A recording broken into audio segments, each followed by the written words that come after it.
Salut à tous, j'espère que vous allez bien aujourd'hui. On va revenir en images avec l'analyse sur la victoire du Barça hier contre Séville 4-1 à l'extérieur. On y va, c'est parti.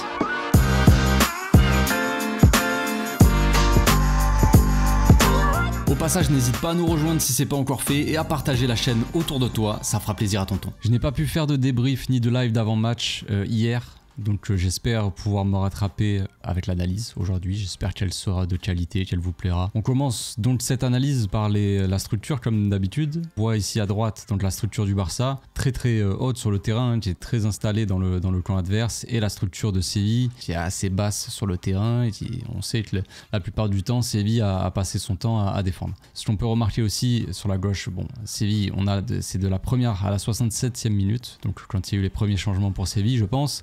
Sur la droite, donc c'est à partir de la 22e jusqu'à la 50e, donc au moment où Cubarsí a remplacé Ronald Araujo, et juste avant les changements, je sais plus exactement les premiers changements, mais il y a Gavi qui est sorti, donc là il y a encore Gavi sur le terrain avec Fermin, donc ça aurait été intéressant de voir le positionnement de Fermin par rapport au positionnement de Gavi. Là je ne l'ai pas ici malheureusement, pas pouvoir vous le montrer, mais ce qu'on a vu donc en première mi-temps, c'est un Lewandowski assez bas comme souvent, qui redescend un peu au milieu pour essayer de toucher les ballons, un Rafinha très axial, qui est quasiment au même endroit que Lewandowski, en tout cas quand il s'agissait de faire des passes. Un Pedri derrière Rafinha, là très central, qui est connecté un petit peu à tout le monde, avec une relation grosse relation disons avec Baldé, même si ça se ressent pas forcément sur le graphique. On va voir que ça a été une relation assez importante, en tout cas décisive, parce que souvent ça venait là des buts en fait, quand Baldé écartait un petit peu sur un côté, qu'on repassait par l'axe avec Pedri, et Pedri qui arrivait à distribuer des bons ballons. On voit ici un De Jong qui redescend très bas, qui n'a pas toujours été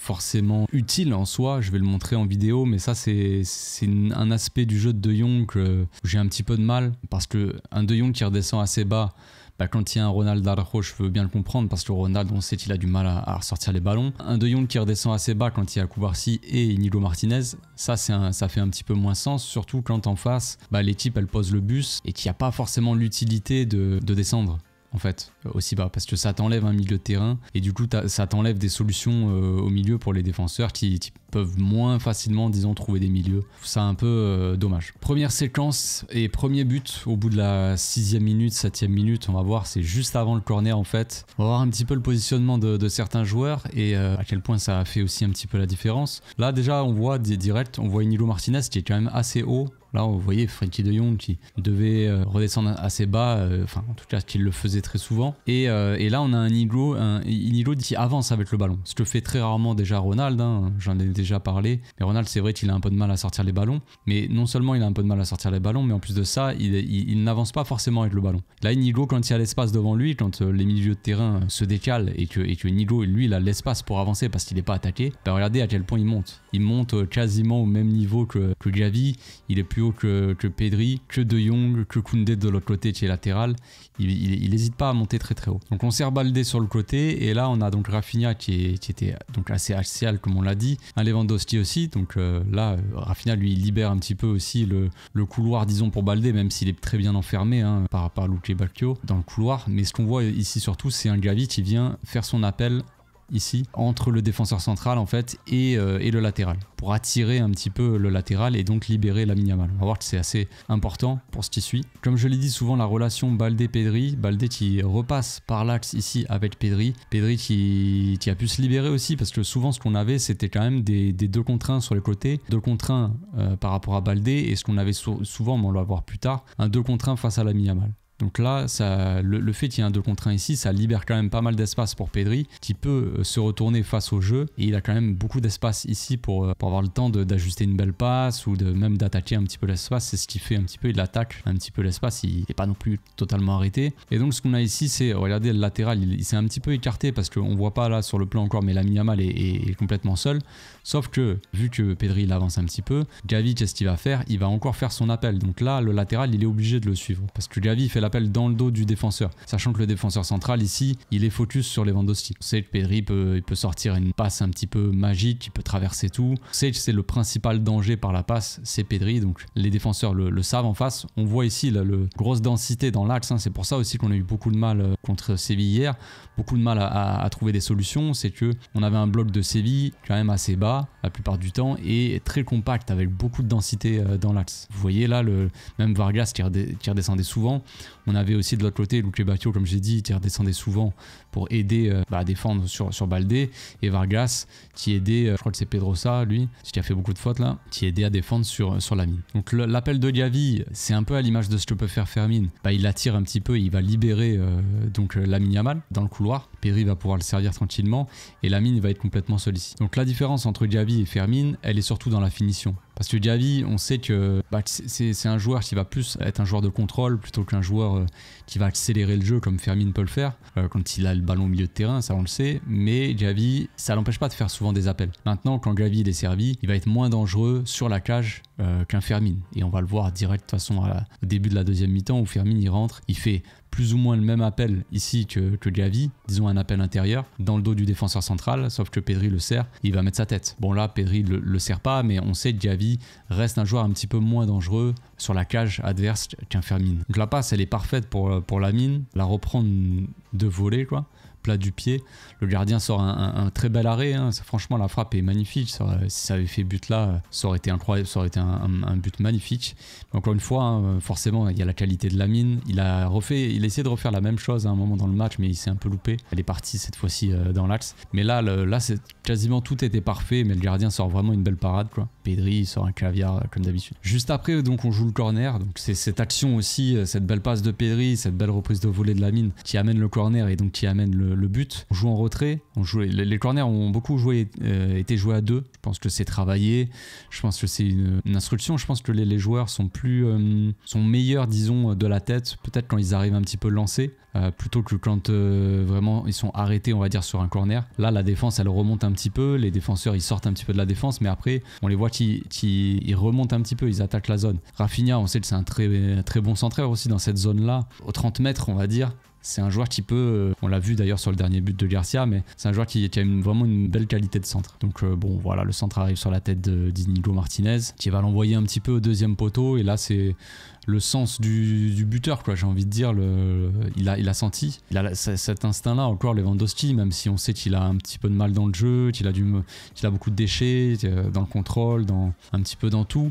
Mais il a quand même toujours ce sens du but. Et sur les coups comme ça, il a senti tout simplement et il se jette bien. Prend à contre-pied le gardien et ça fait 1-0. Donc situation assez étonnante parce qu'on prend le but tellement rapidement après l'engagement que même les caméras n'ont pas eu le temps de le montrer. Ils sont revenus au direct. Vargas là, il a eu le ballon devant les buts et il marque. Bon.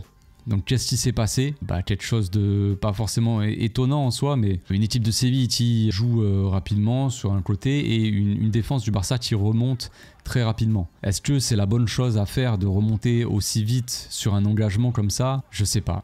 Franchement, visiblement, on pourrait se dire non puisque ça n'a pas fonctionné. Mais c'est quelque chose d'assez étonnant quand même. Parce que qu'on joue le hors-jeu très haut, je veux bien. Mais qu'on joue le hors-jeu directement comme ça sur un engagement, c'est quand même très risqué pour le coup avec un joueur en deuxième rideau comme ça qui fait son appel depuis le milieu de terrain. C'est souvent ce qu'on a dit, c'est souvent ce que répétait même Omar Da Fonseca qui parlait de cette ligne de hors-jeu risquée, qui disait que ce qu'il faut faire pour battre cette ligne de hors-jeu, c'est pas forcément que les attaquants y partent parce que les attaquants sont déjà trop hauts, mais plutôt que ce soit les milieux de terrain qui partent depuis le milieu dans le dos de la défense. Et il a raison pour le coup Omar. Quand on voit ça, on peut que donner raison à Omar et à l'équipe de Séville du coup. Maintenant, à savoir est-ce qu'il y a hors-jeu ou pas, sur cette image-là, franchement, Ronald ne paraît pas du tout couvrir le hors-jeu. Maintenant, la VAR a dit que oui. Il y a des images qui sont sorties sur Twitter, je vous invite à aller voir parce que je l'ai pas là sous la main, mais ils ont tracé les traits, tout ça avec tout un truc assez précis apparemment. bah il y avait hors-jeu. Le joueur là, en blanc, derrière Ronald. Ça, quand on regarde l'image, on voit que déjà au niveau des pieds, Ronald, il est plus avancé que le joueur de Séville. Et au niveau de l'inclinaison du corps, bon là, on est très loin pour voir, mais bon, il me semble quand même beaucoup plus incliné vers l'avant le joueur de Séville, parce que c'est calculé mesuré par rapport à l'épaule en fait. Et Ronald ne me paraît pas couvrir le hors-jeu à ce moment-là, mais bon, c'est le cas. Ce qui donne une action de but très, très dangereuse, forcément, le joueur qui part complètement seul, plus que Ronald et Koundé. Bon voilà, le centre au deuxième poteau pour Vargas, le gardien ne pouvait rien faire, parce que le ballon il est servi parfaitement dans la course. Et Szczesny il est de base là. Saúl Ñíguez joue bien le coup, il vient fixer un petit peu le gardien. Le gardien va pas ouvrir son premier poteau, sinon il fait pas ça. Il a plus qu'à faire la passe au deuxième poteau, et puis voilà, Szczesny, c'est trop tard. Donc le but, voilà, c'est bien joué. Maintenant, est-ce qu'il y a hors-jeu ou pas? J'en sais rien, mais de ce que j'ai vu, apparemment, il y avait hors-jeu. Mais bon, but quand même validé. On va voir maintenant la défense de Séville, comment ils ont défendu et de quelle manière, et à quel point ils nous ont un petit peu bloqué aussi dans cette première mi-temps, parce qu'une fois qu'on a mis le premier but, qui est quand même plus ou moins un but sur corner quand même, pas un but forcément dans le jeu, et eux ils ont marqué quand même très rapidement, donc ce qui nous a pas permis de vraiment nous installer, de profiter un peu des espaces peut-être de Séville qui est revenu très rapidement au score. Donc 0-0, 1-1, le match redémarre très rapidement, et là cette fois-ci Séville est beaucoup plus agressif. Enfin, les joueurs, je les trouve quand même très agressifs, très concentrés, très focus sur leur positionnement. C'était très appliqué à laisser aucun espace dans l'axe et à couper les transmissions entre Pedri surtout, potentiellement Rafinha ou les autres joueurs un petit peu plus haut sur le terrain, Gavi, Rafinha, Lewandowski. Là, ce qu'on a ici, c'est des joueurs quand même qui empêchent un petit peu la passe pour Rafinha qui est dans une bonne zone là, qui se démarque, qui sort de la défense pour venir un petit peu ici dans cette zone un peu au milieu des joueurs de Séville. Mais il y a ce joueur là qui bloque bien la transmission pour Rafinha, donc Pedri a pas trop de choix là. Et puis surtout on a l'attaquant qui vient presser Pedri. Au lieu de rester sur les défenseurs, on a l'attaquant qui redescend pour venir un petit peu enfermer Pedrito avec le milieu de terrain ici. Avec toujours Luque Bacchio qui marque bien Baldé. Le latéral ici qui reste sans trop sortir évidemment sur Baldé, qui reste entre Baldé et Rafinha, on va dire, pour bloquer un peu les deux. Si le ballon va à Baldé, bah, peut-être que lui il va l'enfermer de son côté là, et peut-être que le latéral il va sortir sur Baldé ici, et le défenseur il coulissera sur Rafinha. Donc ça fait que il y a un beau quadrillage avec des joueurs qui empêchent vraiment la transmission. Donc Pedri est obligé de repasser derrière. Donc là on joue quand même, on est sur le côté gauche notre côté gauche sur le côté droit de Séville. On décale, on n'a pas de solution. Pedri ressort sur De Jong qui vient ici en retrait pour l'aider. De Jong va servir Ronald. Et ici qu'est-ce qu'on a?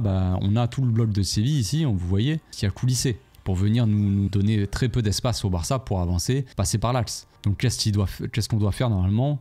Coulisser, changer de côté et venir là où il y a tout l'espace. Ici, on a un espace monstre. Vous voyez pas Lamine Yamal, mais Lamine Yamal est dans le couloir. Le latéral de Séville, il est sur Lamine Yamal quand même, mais regardez l'espace qu'il y a ici. Par exemple, si Ronald ici, il va servir Koundé ici, Koundé, il a de la marge de fou, parce que Vargas il a vraiment resserré sur Gavi dans l'axe pour laisser très peu d'espace, vraiment boucher l'axe. Mais du coup Koundé il est seul, donc Koundé pourrait avancer ici. Par exemple, Lamine pourrait écarter dans le couloir, et cet espace ici, Gavi pourrait faire son appel, par exemple. Sauf que qu'est-ce qu'on a? On a Ronald qui va repasser ici de l'autre côté. Alors que Pedri juste avant lui dit de changer de côté, lui dit de faire tourner. Enfin, c'est de la logique footballistique. Moi, j'ai jamais fait de football de haut niveau, les gars, mais le QI football, quand c'est logique, c'est logique. Quand tu as tout le bloc de Séville qui a coulissé de l'autre côté, tu vas essayer de changer d'orientation du jeu, de changer de côté. Tu vois, tu vas pas retourner là où c'est enfermé parce que tu viens justement d'être enfermé, t'as pas de solution, t'essaies de ressortir pour changer de côté. C'est pas pour repasser du même côté.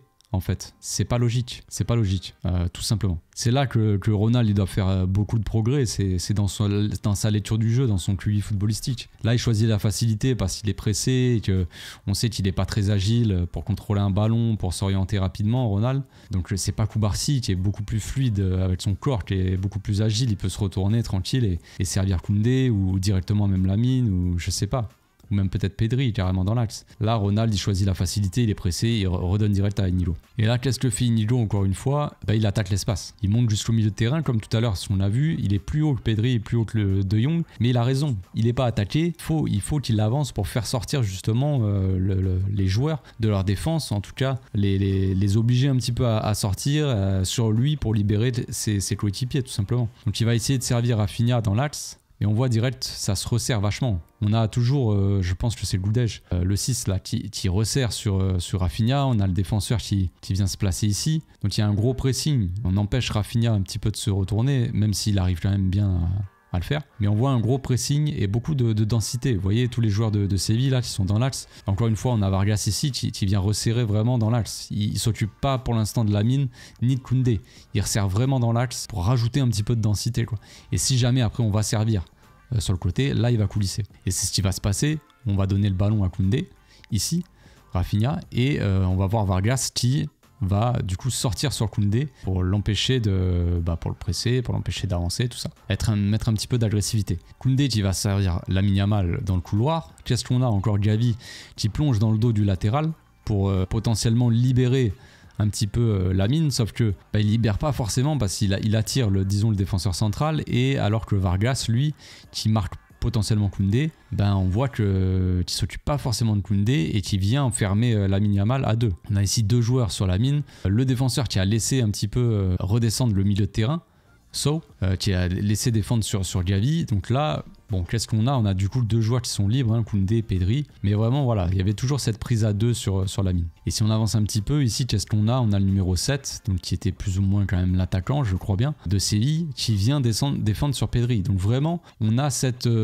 application défensive de la part de Séville, et même l'attaquant de pointe qui est censé presser les défenseurs, dans cette situation-là où t'as l'ailier qui est censé presser Koundé, on va dire, ou marquer Koundé, qui vient défendre à 2 sur Lamine. T'as le milieu défensif qui vient presser, on va dire, marquer Gavi. Et donc t'as l'attaquant qui vient marquer Pedri en retrait, quoi. Et là, ici, dans la surface, on voit Lewandowski, il est seul au milieu de 4 joueurs. Donc vraiment, énormément de joueurs qui redescendent. Même les attaquants défendent sur les milieux de terrain. Ça a donné beaucoup de densité dans l'axe, comme je l'ai dit. Une équipe très compacte, et nous, on a eu beaucoup de mal à trouver des solutions, tout simplement. Encore une séquence défensive pour Séville. On voit que là, Pedri a le ballon. Bon, on voit les 2 attaquants qui sont pas forcément, qui reviennent pas énormément pressés non plus, Pedrito. Mais là, on voit quand même beaucoup de joueurs, beaucoup de densité en fait. Dans l'axe, encore une fois, on voit à quel point on bloque la transmission de passe de Pedri sur Gavi cette fois-ci. Là, Rafinha qui est bien suivi aussi, Rafinha qui est très axial, avec un Goudej qui le suit de très près,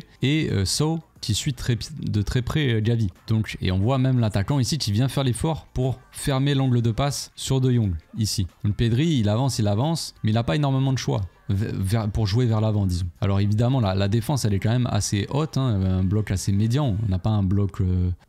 ils n'ont pas forcément posé le bus devant la surface non plus. Il y avait beaucoup de densité et un bloc très compact, mais il n'était pas tout le temps devant sa défense, ce bloc-là. Donc il y a la possibilité toujours de donner dans le dos de la défense et de servir à Lewandowski, mais on a un Loïc Badé quand même assez rapide qui peut avoir cette vitesse pour combler cet espace-là dans le dos de la défense, quoi, tout simplement. Donc là, on a un saut qui bloque la passe, la transmission pour Gavi, mais au moment où Pedri il avance, là il va sortir dessus. Sortir un petit peu, quoi, vite fait.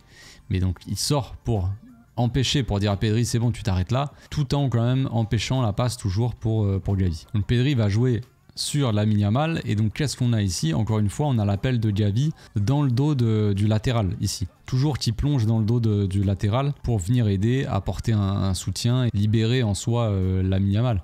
Il est quand même bien suivi par le défenseur central du coup. La passe, elle va être un petit peu longue pour Gavi, voilà, mais c'est pour montrer à quel point on avait quand même certaines difficultés hier, surtout en première mi-temps, pour trouver des solutions face à ce bloc très compact et qui était surtout très appliqué défensivement. C'était pas forcément que le Barça était mauvais en première mi-temps, c'est surtout que Séville défendait quand même très bien, je trouve. Autre séquence défensive encore de Séville, on va avoir une prise à 2 sur Lamine encore, mais on voit surtout là De Jong qui va essayer de servir Rafinha qui vient demander le ballon ici dans les pieds, et beaucoup de joueurs de Séville qui vont venir enfermer, entourer ces 2 joueurs. Rafinha qui va essayer de donner le ballon à Pedri, mais encore une fois Goudej qui est là dans les parages, qui fermait aussi ses relations, toujours on en a parlé, qui empêchait les transmissions entre Rafinha, Pedri, les offensifs, déjà de mettre beaucoup de densité, on voit quand même 2 lignes ici, une ligne de 4 et une ligne de 5 joueurs peut-être, avec un joueur là.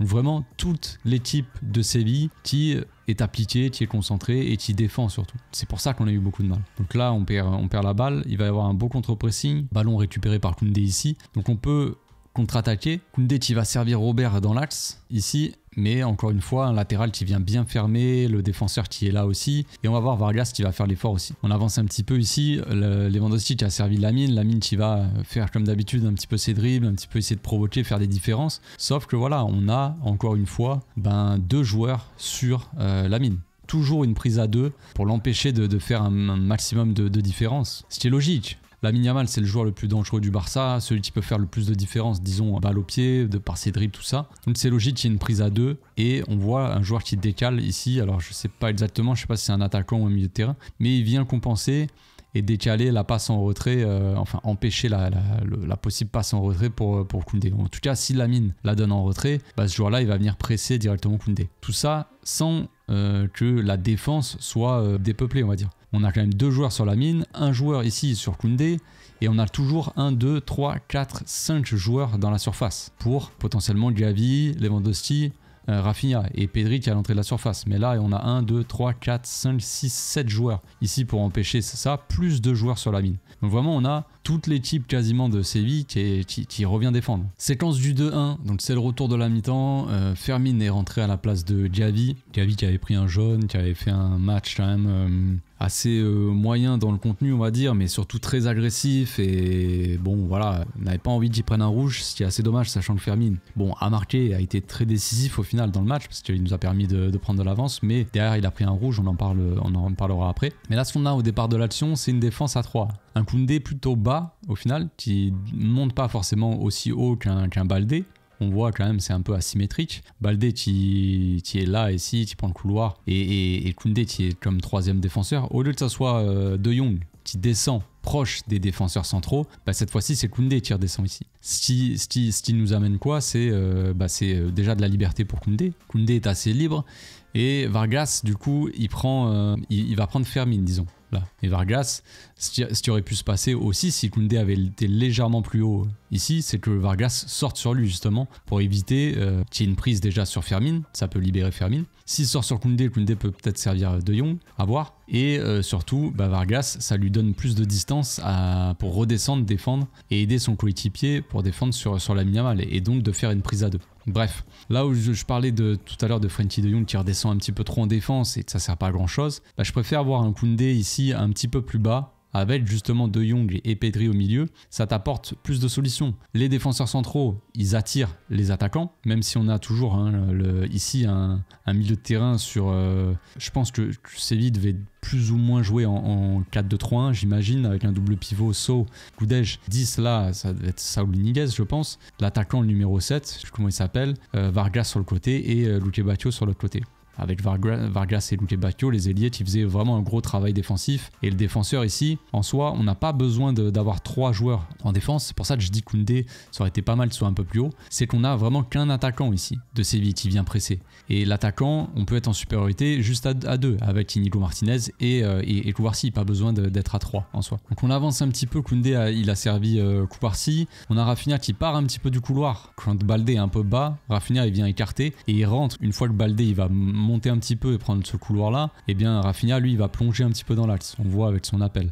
Bon, il est un petit peu dégoûté de ne pas être servi. Et ce qu'on voit surtout ici, là, si on est assez observateur, on a le milieu de terrain qui suit toujours Pedri. Donc vraiment, on a cette équipe de Séville qui essaie d'empêcher un maximum que Pedri touche les ballons. Ce qu'on peut comprendre parce que Pedri est le joueur le plus dangereux du Barça pour faire le jeu, pour apporter du danger par la passe. C'est lui qui fait le jeu de son équipe au milieu de terrain. Donc évidemment, si tu empêches Pedri d'avoir la balle, tu vas empêcher le Barça de proposer son football. Donc vraiment, ce joueur-là qui est très concentré, qui se retourne et du coup, hop, vous voyez la course là, il essaie d'empêcher la Cubarsí de servir Pedri. Pedri se déplace dans cette zone là entre le milieu de terrain et la défense, entre les lignes quoi. On a ce joueur là qui constamment est focus sur Pedri pour l'empêcher de recevoir un ballon. Inigo qui vient être servi aussi ici, qui joue très très haut, histoire d'attirer un petit peu les joueurs de Séville. On a Baldé qui écarte vraiment sur la ligne et on a Rafinha ici qui vient se proposer, qui fait un appel contre appel, qui vient se proposer ici dans les pieds justement entre les deux joueurs. Et donc on a la possibilité pour Inigo de lui faire la passe. Ça, cet appel-là, il attire aussi le latéral. On voit qu'il vient resserrer sur lui. Du coup, Inigo, il en profite pour servir Baldé. Mais on voit quand même ici, Raphinha après qui fait son appel et surtout le latéral qui poursuit un petit peu sa course pour défendre, pour couvrir la potentielle passe peut-être pour Raphinha. Mais le latéral ne sort pas sur Baldé. C'est Luque Bacchio qui descend, donc l'ailier, qui descend encore pour défendre sur Baldé. Donc vraiment toujours cette prise à deux aussi parce que le latéral il est pas forcément loin. On sait que si Baldé il passe Luque Bacchio, derrière il va avoir le latéral qui va être sur son dos encore avec un défenseur central ici Baldé qui est concentré un petit peu sur Raphinha. Et on avance un petit peu, Baldé qui va faire sa course comme très souvent. Baldé ce qu'il aime bien faire c'est rentrer dans l'axe. Il aime pas trop déborder en soi. Baldé si vous regardez bien, ce qu'il aime bien faire c'est partir du couloir et faire des courses dans une sorte de diagonale, rentrer dans l'axe et justement là se faufiler un petit peu entre les lignes, porter le ballon vraiment et attirer les joueurs. Et au final, c'est ce qu'il fait très bien quand même. Parce que là, encore une fois, il faut souligner le travail de Baldé. Parce que pour le coup, si on marque, c'est aussi grâce à lui. Parce que tout le monde va retenir la passe de Pedri, parce que sa passe à Pedri, elle est magnifique. Total caviar, ce que je peux comprendre. Mais sans la course de Baldé ici, Pedri ne serait pas libre. Parce que comme on l'a vu déjà depuis tout à l'heure, on a des joueurs qui sont très focus pour empêcher Pedri de toucher un ballon. Mais si Baldé n'avance pas comme ça, le Goudej là, il serait pas venu un petit peu fermer cet espace-là. Parce que si Goudej il vient pas fermer, qu'il reste sur Pedri, Baldé il a tout l'espace pour avancer ici et pour perforer, on va dire, cette défense là, balle au pied. Donc Goudej il vient refermer un petit peu ici cet espace pour empêcher Baldé d'avancer, mais du coup ça libère Pedri ici et Baldé peut le servir tranquillement. Et là on est dans une zone où Pedri est potentiellement le plus dangereux pour les adversaires. On voit là c'est la panique. On voit lui qui veut tenir Lewandowski. On voit Saúl Ñíguez qui se dit depuis tout à l'heure il marque Pedri et là il a un petit peu lâché. Goudej pareil, ils l'ont lâché.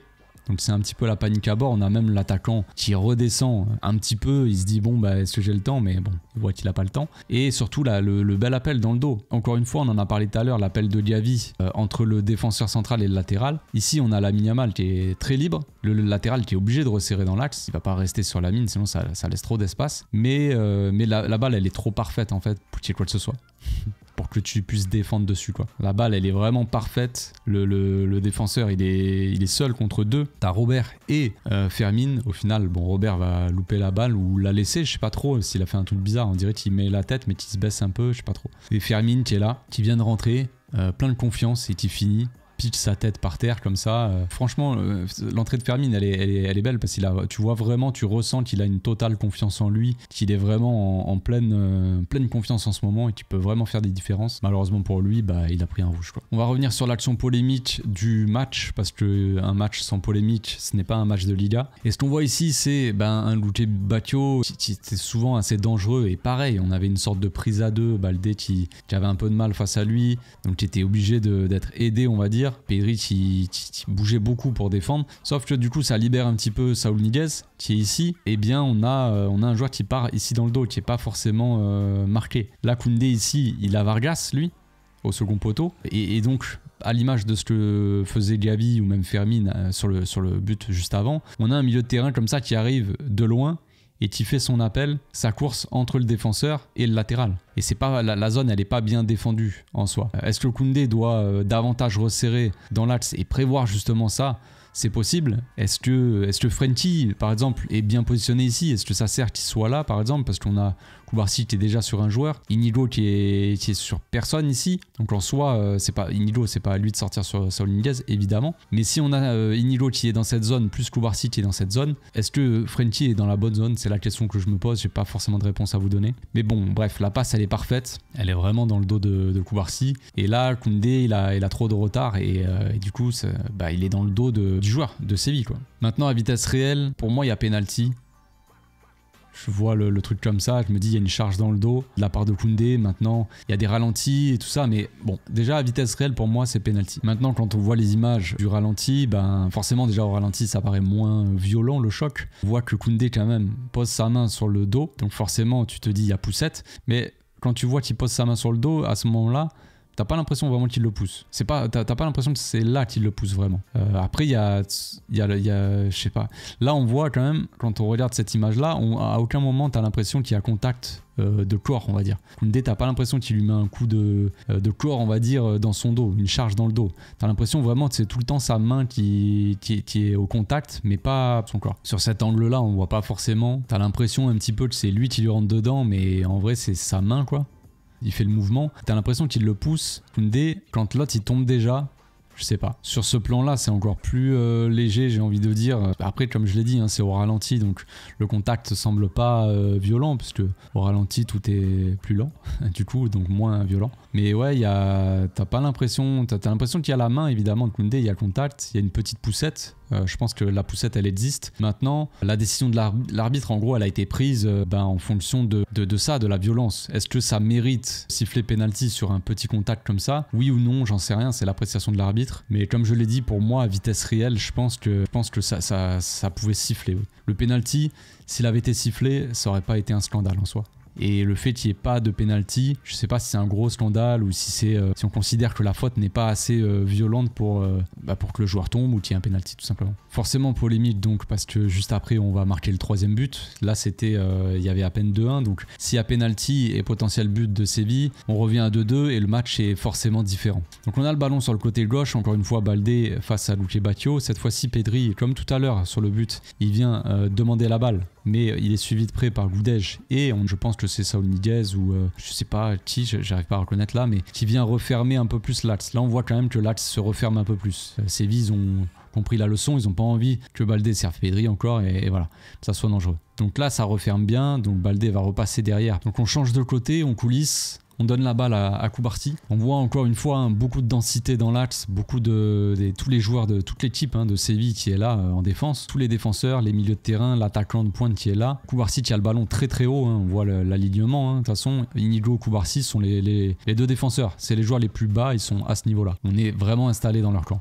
On a Vargas ici qui est redescendu défendre au lieu de fermer, comme on l'a dit, d'ouvrir plutôt mais l'espace et de marquer Koundé. Il resserre vraiment dans l'axe, mettre cette densité axiale. Mais c'est le Cubarsí et c'est ça qui fait la différence aussi encore une fois avec des défenseurs qui sont aussi forts en fait balle au pied et qui ont cette qualité de passe, mais cette qualité surtout pour voir cet angle de passe que personne n'a vu. Personne ne croit qu'il va la passer à Rafinha ici. Et pourtant, le seul défenseur qui l'a vu, il a dit attention, il monte du doigt, attention, il y a Rafinha. Mais la passe logique, on va dire, c'est soit sur Koundé, soit sur Fermin ici. Et là, on a le milieu défensif qui vient marquer, serrer de près Fermin pour empêcher justement la passe. Et du coup, la passe, elle s'ouvre ici pour Rafinha. Goudej n'a pas eu le temps de vraiment coulisser, qui était au départ de l'action sur Pedri. Et la passe, elle est magnifique ici.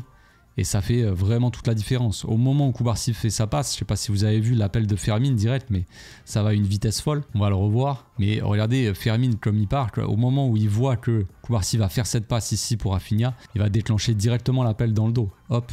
Bon, je dis que ça va à une vitesse folle, mais pas non plus incroyable. Mais c'est direct, quoi. C'est instantané. À partir du moment où il comprend que Cubarsí fait la passe ici dans l'axe, en point d'appui un petit peu en retrait pour Rafinha, Fermin se propose ici. Ce qui fait que ça libère encore une fois Rafinha parce que Fermin, là, il attire le joueur ici. Et on a le défenseur ici, pareil, qui est obligé de fermer la passe pour Fermin. On va mettre play. Là, le défenseur, il sait pas quoi faire. Il veut pas ouvrir trop l'angle ici, fermer l'angle de passe pour Fermin, mais ouvrir l'angle du coup pour Lewandowski. Donc il est un peu bloqué sur ses appuis. Et on a l'autre défenseur central, donc Badé, qui sort carrément là, il décide de sortir lui sur Rafinha. Il se jette tellement vite que Rafinha va l'éliminer assez facilement au final. On a un Rafinha prime ici sur cette action. C'est un Rafinha total confiance, c'est un Rafinha ballon d'or. Le Rafinha, tu sens qu'il peut faire ce qu'il veut, ça va marcher. C'est le Rafinha des Classicos de cette saison, c'est le Rafinha contre le Bayern. C'est le Rafinha il est là à une vingtaine de mètres sur son mauvais pied, il élimine le joueur et il frappe instantanément, il fait une frappe monumentale. Enfin, le but est tellement, je sais pas. Tu te dis non, il va pas faire ça. Et si, il fait ça. Comme si c'était naturel pour lui, alors que encore un an, il aurait peut-être jamais fait ça, tu vois. En tout cas, peut-être pas réussi aussi facilement, mais là, c'est un Rafinha vraiment totale confiance. Et encore une fois, c'est un peu une différence faite individuellement, parce que là, le but, certes, il est construit, et on a été patient, on a essayé de trouver des solutions, la faille un peu au milieu, on a trouvé l'angle de passe de Cubarsí pour Rafinha, mais marquer un but comme ça, c'est une différence individuelle, quoi. C'est un but qui sort un peu de nulle part, et il est magnifique. Magnifique. Autre action un peu polémique peut-être aussi sur ce match, c'est le carton rouge de Fermin. Tacle assez violent on va dire, Quand on voit ça, là, de loin, on voit pas trop. L'arbitre va donner un carton jaune pour Fermin, assez logique, puis la VAR va être appelée. Et quand on voit sur cet angle-là, on voit Fermin qui touche d'abord le ballon. Il y a vraiment cette volonté de Fermin de venir tacler et shooter dans le ballon. C'est ce qui fait le mouvement avec son pied. Là, tac, il shoot dans le ballon. Sauf que forcément, il arrive pleine vitesse. On a le joueur ici de Séville qui arrive après, disons. Parce que franchement, si on analyse concrètement, on a Fermin qui est premier sur le ballon. Ici, Fermin touche le ballon ici. Et le joueur de Séville, il est à quelques centimètres, mais du coup, il est en retard sur le ballon. Et du coup, il va, après, avec la course, quoi, c'est comme ça. Sa course fait qu'il va vers Fermin et il met son pied gauche sur Fermin, limite. C'est lui qui met. C'est plus, j'ai l'impression. Après, lui, c'est pareil, il fait pas exprès, il va pas chercher la faute. Mais le fait qu'il ait sa course en avant et que Fermin, il tacle, donc il glisse, il peut pas s'arrêter comme ça, eh bien, c'est lui qui met son pied au final un peu sous la jambe de Fermin, tu vois, concrètement, en voulant être vraiment objectif quand on regarde ça. Sauf que la puissance, c'est beaucoup trop violent, le choc est trop violent. Et sur cet angle-là, c'est encore pire. Bon, ils ont utilisé cet angle-là pour décider s'il y avait carton rouge, ils ont pas utilisé l'autre angle. Cet angle-là, ici, il est beaucoup plus violent. Quand on voit ça, oui, on se dit qu'il aurait pu lui arracher le genou, donc forcément, c'est un rouge évident. Sur cet angle-là, en tout cas, c'est vraiment le pire angle possible, disons. Parce que ça fait vraiment tacle assassin, quoi. Alors que de base, bon, c'était pas forcément la volonté du joueur. Mais au final, ça reste une action assez dangereuse. Et pour moi, le carton rouge, il est assez logique. Est-ce qu'il est mérité? Chacun a sa version de la chose. Mais en tout cas, il est logique parce que le tacle est beaucoup trop dangereux. Que le joueur soit en retard de Séville, que Fermin ne fasse pas forcément exprès de le découper comme ça, peu importe. Le tacle, la finalité, c'est ça. On peut se poser la question. Imaginons qu'il y a un tacle comme ça d'un joueur de Séville sur un de nos joueurs à nous. Qu'est-ce qu'on aurait dit? Est-ce qu'on aurait dit il y a carton rouge ou est-ce qu'on aurait dit ah ben non, ça vaut aucun jaune? Je pense qu'on aurait tous voulu un rouge pour le joueur, quoi, tout simplement. Dernière séquence de l'analyse, dernier but, le 4-1 à la fin du match. On a vraiment un Barça qui a, je l'ai pas analysé, j'en suis navré, mais c'est vrai qu'on a un Barça qui a très bien défendu pendant tout le temps, pendant les 30 minutes, on a été à 10. Avec un Olmo qui est rentré, Garcia aussi qui ont fait la différence au milieu de terrain. Bon, Garcia a marqué à la fin, mais qui ont fait un très bon pressing au milieu de terrain. Rafinha aussi qui est passé comme seul attaquant de pointe. On a joué en 4-4-1 quand on était donc à 10. Lewandowski dans un premier temps, après quand il est sorti, Rafinha est passé dans l'axe. Et Rafinha qui empêchait les deux centraux de Séville de servir Goudej, le numéro 6. Puis après quand Goudej est sorti, il y a eu je sais plus qui l'a remplacé. Mais pareil, on avait Rafinha qui travaillait vraiment toujours l'agressivité, le pressing de Rafinha, qui faisait les efforts pour boucher cette transmission-là entre les défenseurs et le 6 justement, et les obliger à jouer un petit peu plus long. Avec un Pedri aussi qui se dédoublait pour le pressing, un Garcia assez frais qui venait de rentrer, qui a plus cette qualité défensive qu'un De Jong, vu que c'est un défenseur central. On a même fini avec Gérard Martin latéral gauche, plus Baldé ailier gauche à la fin quand Rafinha il est sorti. Donc vraiment on a eu cette volonté là de défendre, cette ténacité de la part des joueurs du Barça, cette mentalité, une mentalité de champion, quoi, j'ai envie de dire. D'une équipe qui n'abandonne pas et qui même dans la difficulté paraît presque une équipe qui paraît presque sereine dans la difficulté, presque vraiment supérieure même avec un joueur en moins, quoi. Et c'est ça qui est assez incroyable. Donc, au départ de l'action, le centre de Rafinha, le coup franc, quoi, Olmo là il est couvert par le défenseur ici, donc il n'y a pas hors-jeu de Olmo. Maintenant c'est est-ce que le défenseur il le touche? Moi j'ai l'impression qu'il le touche du pied. On voit son pied qui bouge et j'ai l'impression qu'il touche le ballon. Donc après, si c'est lui qui touche le ballon, déjà de base, Olmo n'est pas hors jeu, donc même s'il fait action de jeu, vu qu'il n'est pas hors jeu, il peut faire action de jeu. Et du moment où c'est Badé qui touche le ballon, si c'est pas touché par Olmo, derrière, ça va pour Eric Garcia qui met sa tête. Ça, juste là, c'est logique. Maintenant, moi, ce que j'arrive pas à voir, en fait, c'est si Olmo a touché le ballon après, quoi. Parce que si Olmo touche le ballon, Eric Garcia, il est hors jeu. On le voit ici, hein. Si Olmo touche le ballon ici, je ne vois pas, je n'arrive pas forcément à le voir. S'il touche le ballon, Eric Garcia, lui, il est avancé, donc il est hors jeu. Mais apparemment, le ballon a été touché par le défenseur, mais pas par Olmo. Donc ici, encore une fois, on voit le contact, on voit le pied qui bouge un peu, le ballon aussi qui bougeait. Mais j'arrive pas à voir si Olmo touche le ballon en vrai. En vrai de vrai, j'arrive pas. J'ai l'impression que le ballon roule un petit peu derrière la cuisse de Olmo, en fait. Derrière le genou, qui le touche un peu, qui lui roule dessus. Et du coup, il y a contact de Olmo sur le ballon, donc il y a peut-être hors-jeu, je sais pas. Franchement, j'ai pas vu de gros ralentis ou d'autres angles sur ce but-là. Je sais pas s'il a fait polémique, j'imagine que oui. L'arbitre a considéré ou a vu qu'ils ont dit qu'il l'avait pas touché, j'imagine, sinon il y aurait eu hors-jeu. Donc ça fait 4-1, un match un petit peu entaché par certaines polémiques, c'est sûr. Il y a des choses qui sont justement notées, comme le carton rouge là de Fermin. Il a été justement donné pour moi, parce que le tacle est beaucoup trop dangereux. Maintenant, il y a d'autres tacles qui ont été très dangereux durant la saison. Je parle même pas du match, je parle même pas du derby du jour d'avant. Mais je parle dans la saison. On a nous des tacles qui ont été très vilains.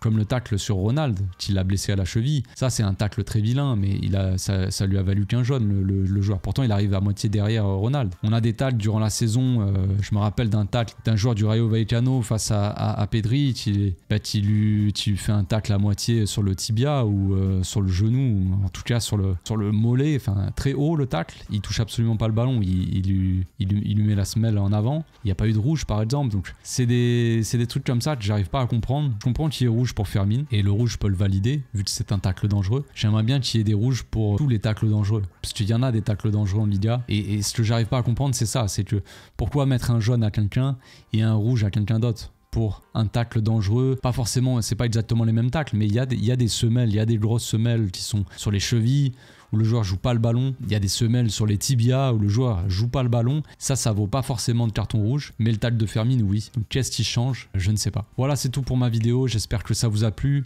On se retrouve bientôt pour une nouvelle vidéo. D'ici là, portez-vous bien, passez une très bonne journée. Ciao.